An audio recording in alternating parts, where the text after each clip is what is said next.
¿Qué tal amigos de Puntos y Comas? Nos da mucho gusto que nos acompañen en este segmento de información útil en el que documentamos asuntos de la vida pública para saber, para analizar, para tener más claridad en todo aquello que nos afecta o que nos interesa. El asunto del relanzamiento del PAN ha sido el asunto del fin de semana y seguramente va a ser un asunto que va a seguir corriendo en el transcurso de los días. Sin embargo, si analizamos en estricto sentido lo que nos dicen las estadísticas y el desempeño de ese partido en los años anteriores, en los años recientes, tenemos que llegar a una conclusión. No basta con un nuevo logo, no basta con que el presidente del PAN vaya a sortear cada mes un aparato telefónico de lujo. No basta con que se pongan a bailar y a celebrar que hay un relanzamiento del partido, porque en realidad las estadísticas nos dicen que si el PAN va solo a las elecciones del 2027 va a terminar por hundirse y necesariamente tendrá que aliarse con algún partido para salvar un poquito de lo muy poco que todavía le queda. Ustedes saben que el Partido de Acción Nacional ya solamente tiene 4 gubernaturas y que 3 gubernaturas van a estar en juego en el 2027. Entonces, el panorama para el PAN, a pesar de su relanzamiento, que no le encuentro ningún sentido, a pesar de ese relanzamiento, no parece muy halagüeño y lo más probable es que el PAN en la próxima elección se deteriore, se desgaste un poco más y probablemente en los 2 o 3 procesos siguientes se acabará, como en su momento tendrá que desaparecer también el PRI y como desapareció el PRD en el 2024, por una razón muy simple, porque desde hace un buen rato que los abandonó la mayoría de la gente.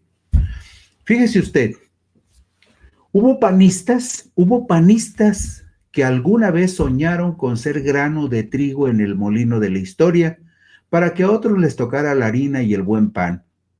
El PAN actual, convertido en una verdadera calamidad para la sociedad, está atrapado por la mezquindad, el egoísmo y el cinismo de quienes lo han desacreditado y lo han conducido al abismo en los más recientes 10 años. Pero el proceso de desgaste empezó a profundizarse día con día desde la llegada del partido albiazul a la presidencia de la República con Vicente Fox Quesada hasta los más recientes comicios presidenciales del 2024. La llegada de Fox no fortaleció al PAN, lo debilitó, porque Fox fue un presidente ignorante, superficial y muy frívolo. El Partido Conservador Católico de derecha ha perdido votos y posiciones políticas relevantes en forma sistemática. Pero ese deterioro no es nuevo. Esa pérdida de identidad partidista y de solidez ideológica ya viene desde muy, pero muy lejos.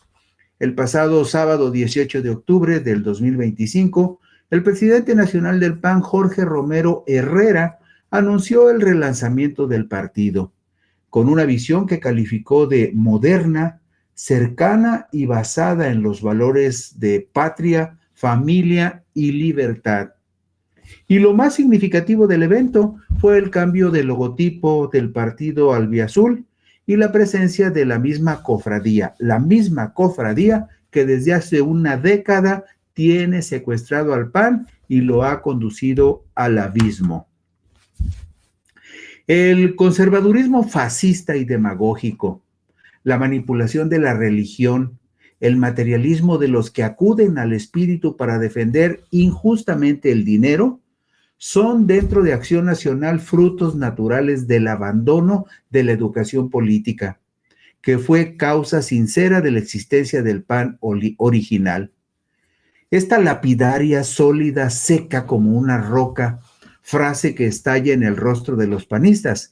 Esta frase fue cincelada por Efraín González Morfín en un documento que presentó ante el Consejo Nacional del PAN el 25 de febrero de 1978, cuando dijo adiós al partido de sus amores. Ya se hablaba entonces del conservadurismo fascista y demagógico y de la manipulación de la religión en los asuntos políticos. Efraín González Luna fue uno de los padres fundadores del PAN y junto con Manuel Gómez Morín fue uno de sus primeros ideólogos. Además, fue el primer candidato del PAN a la presidencia de la República en 1952. Efraín González Morfín, el personaje al que citamos, Efraín González Morfín, sí, fue hijo de González Luna. Fue candidato del PAN a la presidencia de la República en 1970 y dirigente nacional del Albiazul en 1975. Y es considerado, Efraín González Morfín, el último gran ideólogo de su partido. El texto de González Morfín es implacable en su crítica a la dirección que el PAN había tomado en aquellos años, en la década de los años 70, cuando presumía que los empresarios del Grupo Monterrey pretendían apoderarse del partido, utilizando como punta de lanza a Pablo Emilio Madero. Reprochaba González Morfín que a su partido le hacía falta pensamiento panista, doctrinal y programático, que el partido necesitaba identidad panista en su conducta congruente y voluntad decidida para defender la esencia de Acción Nacional contra la desfiguración oportunista. Vean nada más qué visión de González Morfín. Como si escudriñara en el futuro de su partido y se refiriera a la camarilla que actualmente controla el PAN, González Morfín advertía: por desgracia, prevalecen la desorientación y la demagogia entre los miembros. No hay conciencia ni defensa suficiente de la identidad de Acción Nacional. Aumenta el interés como estímulo de candidaturas y se puede prever un desbordamiento de ambiciones aún peor. Como si fuera un mensaje para los panistas de ahora, a estos que anuncian el relanzamiento de Acción Nacional, señalaba González Morfín lo siguiente: el PAN necesita con urgencia algo que no se quiere realizar: renunciar al activismo destructor, retomar con humildad a las fuentes intelectuales y morales que dieron origen a Acción Nacional, volver sobre sí mismo para analizar su capacidad de respuesta a las exigencias de México. Dejaba entonces González Morfín a un PAN sin levadura, al que nunca más regresaría y al que ahora estamos observando como un admirador de la mercadotecnia, pensando que eso puede suplir a la ideología y a la convicción política y al compromiso con el pueblo.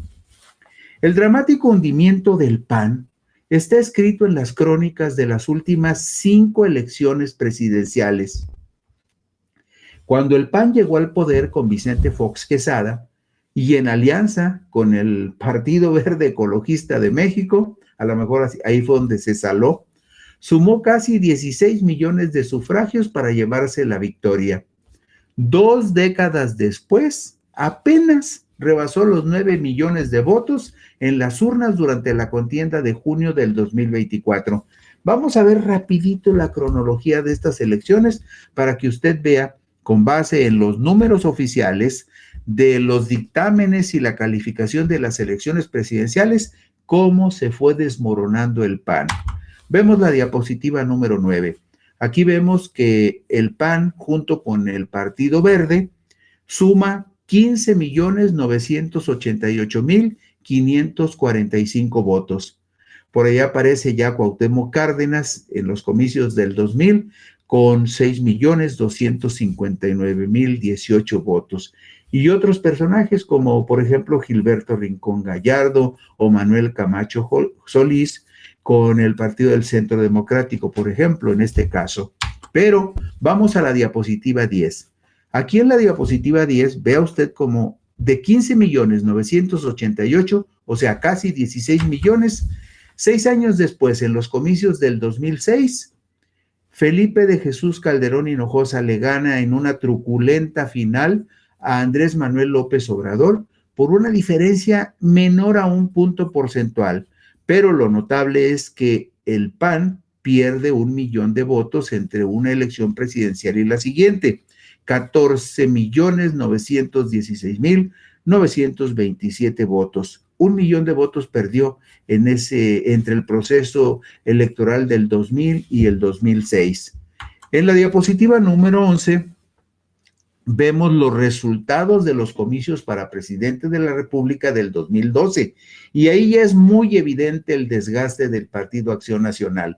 Ahí se fue hasta el tercer lugar con Josefina Eugenia Vázquez Mota de candidata y de 14 millones, casi 15 millones, bajó a 12.732.000. El descenso del PAN es brutal y se ve aquí con toda claridad. Por ahí aparece un señor que se llama Gabriel Ricardo Cuadri de la Torre, pues solamente a la gente de Nueva Alianza se le podía ocurrir que podía ser candidato presidencial, pero ahí apareció y eso es parte de otras anécdotas.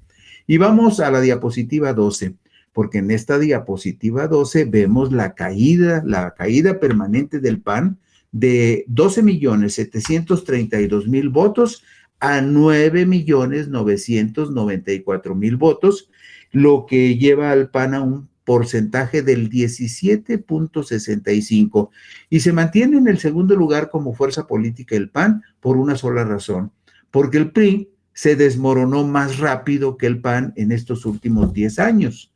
Y finalmente, en la diapositiva número 13, vemos que con respecto a la elección del 2018, el PAN pierde alrededor de 300.000 votos, de 9.994.000 a 9.644.000.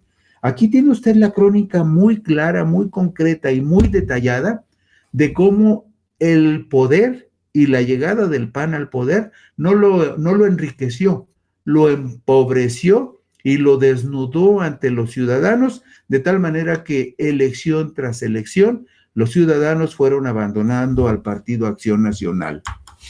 La otra crónica de la derrota del albiazul está escrita en forma paralela y muestra la profundidad del desastre. Simplemente, escuche usted, entre 2018 y 2024, en manos del grupo político que lo controla y que supuestamente lo relanzó al abismo, en este grupo político en el que sobresalen Ricardo Anaya Cortés, Marco Cortés Mendoza y Jorge Romero Herrera, el actual presidente, el partido albiazul ha perdido 7 gubernaturas y solo conserva 4, Aguascalientes, Chihuahua, Querétaro y Guanajuato. Y en la diapositiva número 15 vemos cómo se fue desmoronando el PAN, de tal manera que entre el 2018 y el 2024 pierde 7 gubernaturas, algunas de ellas muy importantes. Por ejemplo, Puebla. En Puebla acaba de ganar Alejandro Armenta Mier, pero allí hubo una desgracia porque Miguel Barbosa Huerta relevó a Marta Erika Alonso Hidalgo, quien falleció en un accidente en el 2018.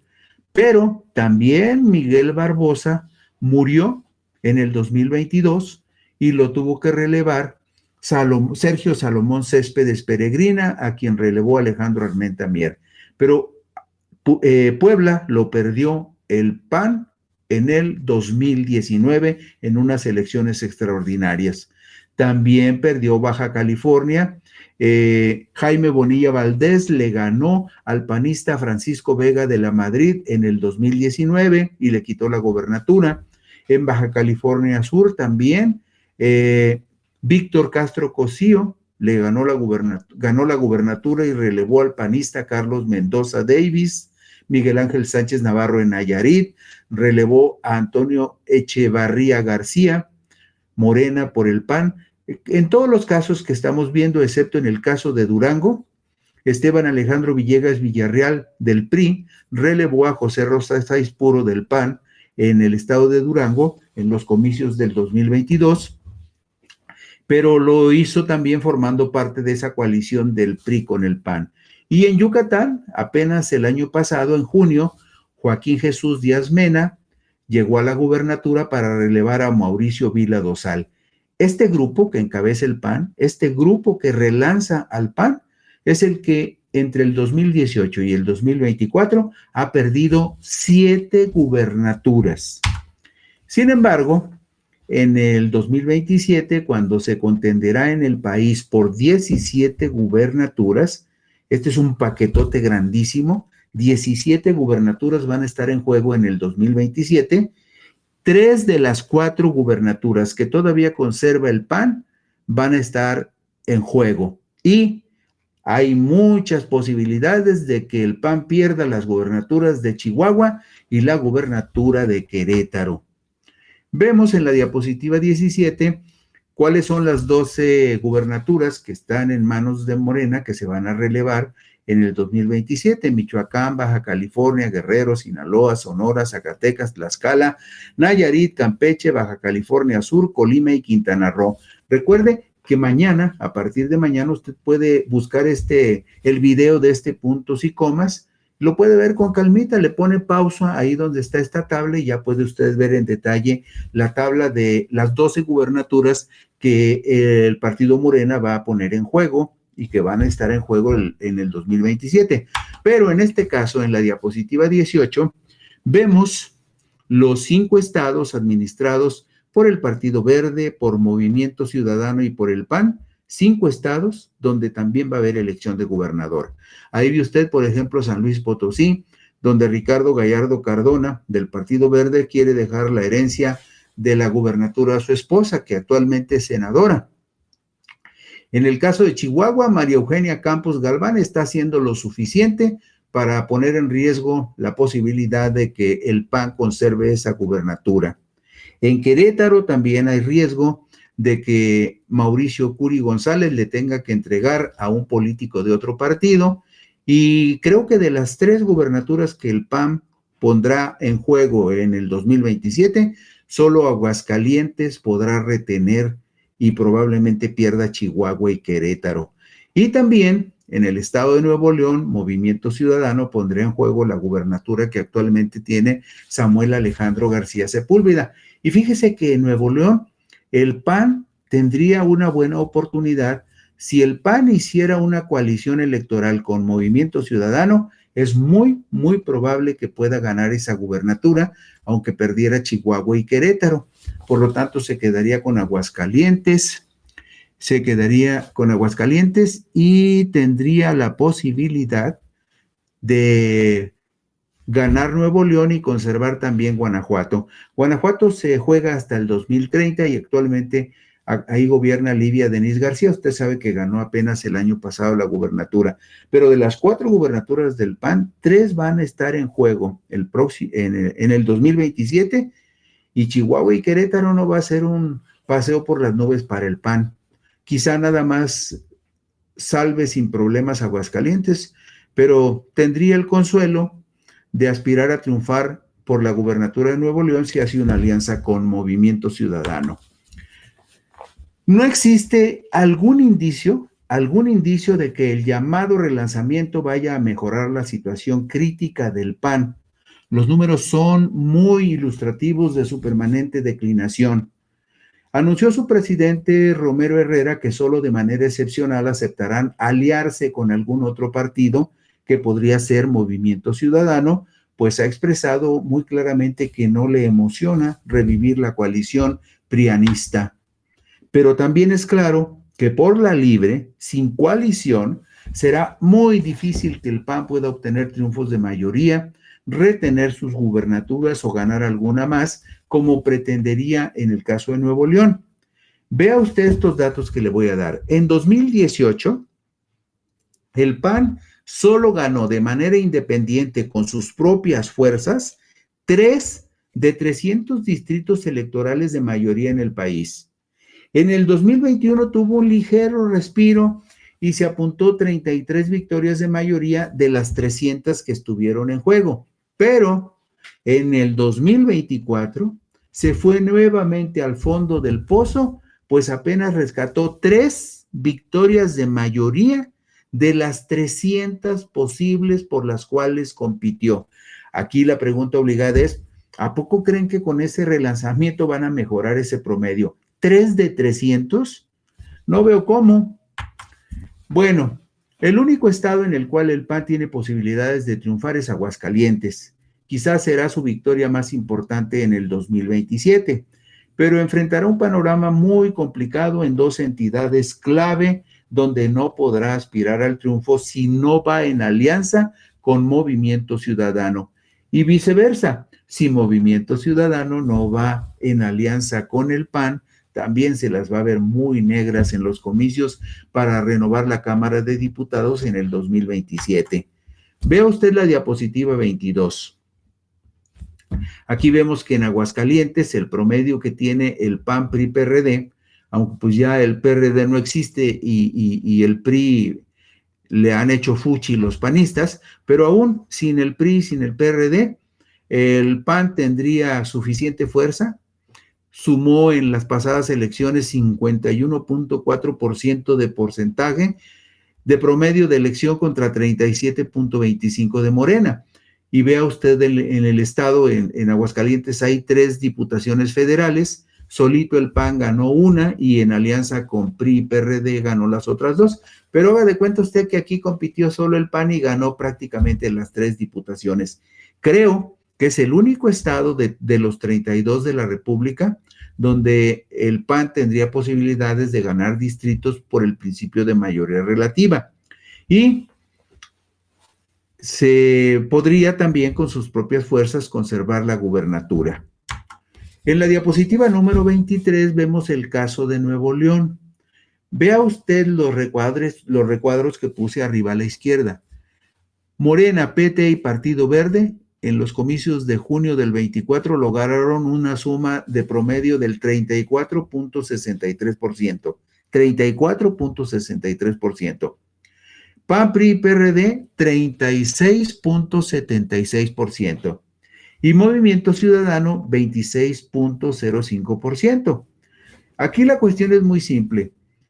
Morena o el PAN, si quieren aspirar al triunfo en Nuevo León, se tienen que aliar con Movimiento Ciudadano. Y por supuesto, Movimiento Ciudadano no puede ir solo porque perdería la gubernatura que actualmente tiene Samuel García. Pero ahí sí ya depende de quién convenza a MC para que hagan coalición, bien sea con el PAN o bien sea con Morena, pero ninguno de los 3 solos tendría garantizado el triunfo, pero dentro de las posibilidades de mantener la gubernatura, Movimiento Ciudadano estaría en una situación muy difícil y muy precaria. Pero veamos la diapositiva 24. Mire, este es un caso muy interesante. La diapositiva 24 nos muestra 12 de los 14 distritos electorales que hay en Nuevo León. Nuevo León es un caso muy extraño.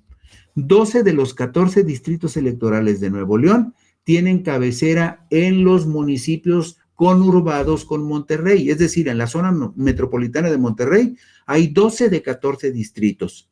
Y en la zona metropolitana de Monterrey se concentra más del 90% de toda la población de Nuevo León. Toda la concentración de la población de Nuevo León, más del 90%, está en la zona metropolitana de Monterrey. Y como usted puede ver en esta diapositiva, de esos 12 distritos electorales con cabecera en la zona metropolitana de Monterrey, 6 se los llevó la coalición morenista y 6 se los llevó la coalición panista. Y en la siguiente diapositiva, en la número 25, vemos el mapa completo de manera muy gráfica. 7 distritos de Nuevo León los ganó la coalición del PAN y 7 distritos de Nuevo León los ganó la coalición encabezada por Morena. Por lo tanto, aquí el partido bisagra para ganar o perder la gubernatura en el 2027, pues es Movimiento Ciudadano. Pero Movimiento Ciudadano, si va solo, a pesar del enorme gasto que está haciendo Samuel García y su esposa en redes sociales, no creo que les alcance para retener la gubernatura a MC, y MC solamente podría aspirar a retenerla si fuera en alianza con PAN o con Morena. Y el PAN solo tampoco creo que lo logre. En Jalisco, el panorama también es sumamente complicado para el PAN. De 20 distritos electorales federales, solo ganó 4 en coalición con el PRI y con el PRD. Y no tiene el gobierno de algún municipio de la zona metropolitana. Guadalajara y Zapopan, por ejemplo, son municipios gobernados por el partido Movimiento Ciudadano. Tlajomulco lo gobierna Movimiento Ciudadano. Tonalá y Tlaquepaque los gobierna el partido Morena. Es decir, en la zona metropolitana de Guadalajara, el partido Acción Nacional no tiene un solo distrito. Eso lo pone en una situación muy precaria al PAN en el estado de Jalisco. Y hago notar esto porque ya ve usted que se está mencionando mucho que el PAN, aunque no lo dice abiertamente, sí querría tener una alianza con Movimiento Ciudadano. Movimiento Ciudadano se hace el remilgoso y dice que no, pero finalmente le convendría esa coalición con el PAN, porque de otra manera, si va solo, también podría perder, pues de entrada, el estado de Nuevo León. Y vea usted en la diapositiva 27, la descripción de cómo están las fuerzas en Jalisco. Esto siempre me causa mucha curiosidad porque vea usted, Morena, PT y Partido Verde en la elección federal sacaron el 39.62% de los votos. PAN, PRI, PRD sacaron 28.47% y Movimiento Ciudadano 28.98%. Y a pesar de ese porcentaje de Morena, no ganó la gubernatura. Y no ganó tampoco Guadalajara ni Zapopan. Magia digital. Pero bueno, el problema fue que la gente de Morena, en Guadalajara, Morena está muy desorganizado.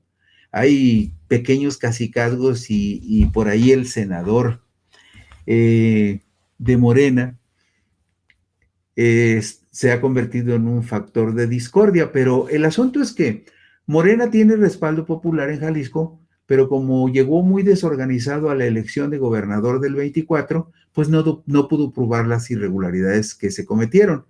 Y el cacicazgo del senador Carlos Lomelí no contribuye a cohesionar el partido. Lo digo por ese porcentaje que usted está viendo en la pantalla. ¿Cómo es posible que con el 39.62% Morena haya perdido la gubernatura de Jalisco? Bueno, pero aquí el asunto es simple.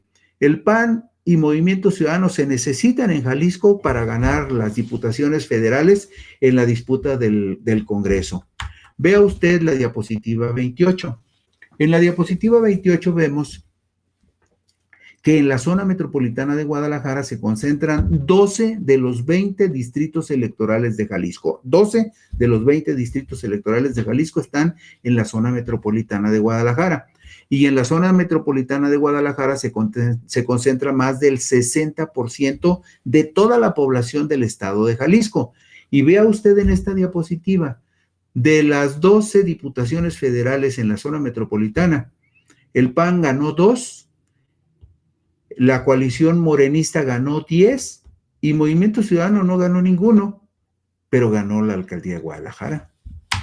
Luego, en la diapositiva 29 vemos cómo se repartieron las 20 diputaciones federales en Jalisco.